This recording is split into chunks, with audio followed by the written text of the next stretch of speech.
Hello friends, நாம் இந்த வீடியோவில் எம்எஸ் வேர்டில் யூஸ் பண்ணக்கூடிய கண்ட்ரோல் ஹச்சுங்கிற ஷார்ட்கட் கீயை பற்றி பார்க்கலாம்.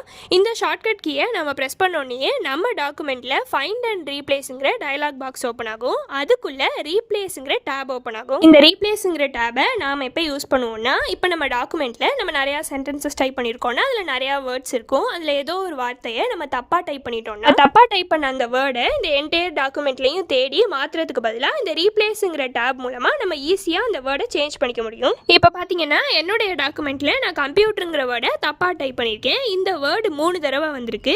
இப்போ நான் இதை சேஞ்ச் பண்ணுறதுக்காக இந்த ரீப்ளேஸுங்கிற டேபை யூஸ் பண்ணுறேன். இந்த டேப்ல பார்த்தீங்கன்னா 2 பாக்ஸ் இருக்கு. ஃபைண்ட் வாட் ரீப்ளேஸ் வித்னு. இந்த ஃபைண்ட் வாட்டுங்கிற பாக்ஸில் நான் தப்பாக டைப் பண்ண அந்த கம்ப்யூட்டரோட ஸ்பெல்லிங்கை டைப் பண்ணுறேன். ரீப்ளேஸ் வித்துங்கிற பாக்ஸில் கரெக்டான ஸ்பெல்லிங்கை டைப் பண்ணிவிட்டு ரீப்ளேஸ் ஆளுங்கிற பாக்ஸை கிளிக் பண்ணுறேன்.